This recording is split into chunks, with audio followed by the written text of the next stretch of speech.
Et sans contredit, le mystère de la piété est grand. Dieu a été manifesté en chair, justifié par l'Esprit, vu des anges, prêché aux nations, cru dans le monde, élevé dans la gloire. 1 Timothée 3,16.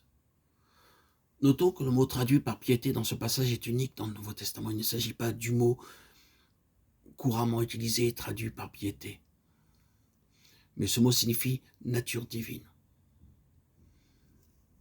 De sorte qu'une traduction meilleure serait grand est le mystère de la nature divine qui a été rendu visible dans la chair.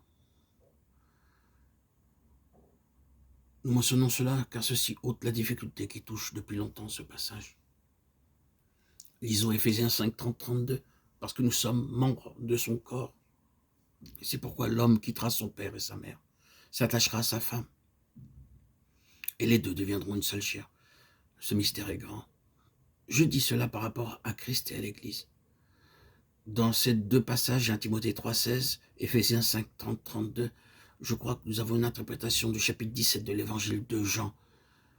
Vous pouvez prendre le passage de Timothée et noter ses propositions, et en les transposant dans ce chapitre de l'évangile de Jean, vous verrez qu'il y a deux similitudes, l'une avec Christ personnellement et la deuxième avec ceux qui constituent son Église.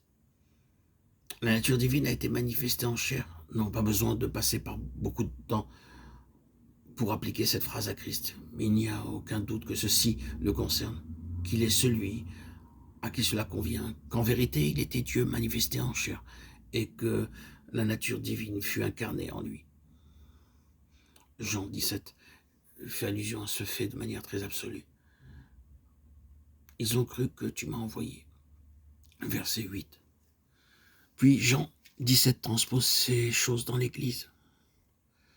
Et quoique cela ne soit pas le plein dévoilement donné ultérieurement par les écrits du Nouveau Testament, lorsque le Saint-Esprit viendra pour révéler toute la vérité, cela suggère clairement la vérité qui est sur le point de s'accomplir. Nous pouvons même dire que cela introduit cette vérité. Moi en eux.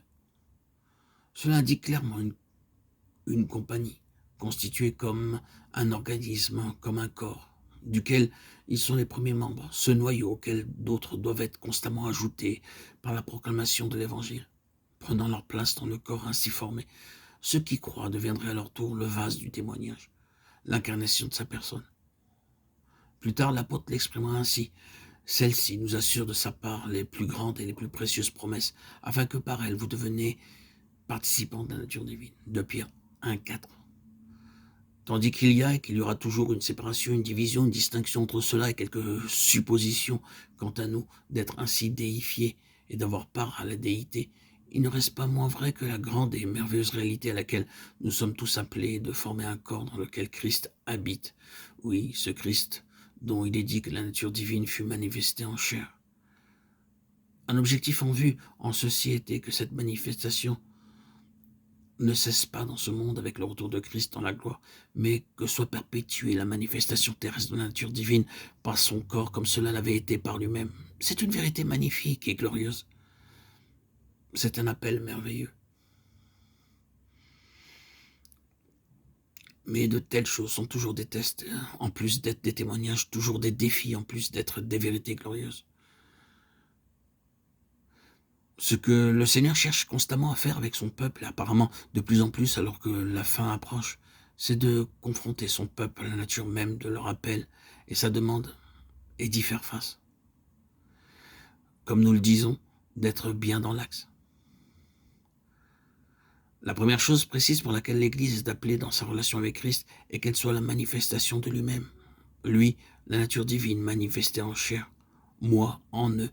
La vocation de l'Église est de maintenir ici sur terre un témoignage de la présence du Seigneur, de sa présence vivante.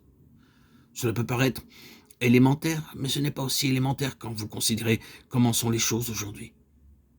Certains seraient conduits à penser sur la base de ce qui existe aujourd'hui que le but de l'Église sur la terre est de tenir des réunions religieuses, de faire toutes sortes d'œuvres bonnes et charitables, et de maintenir vivante la religion sur la terre.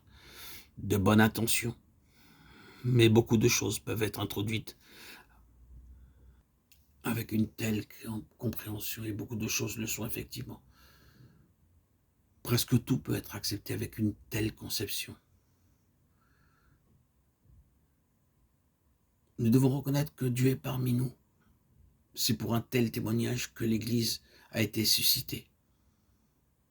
Et nous pouvons continuer sur une autre base que celle-là.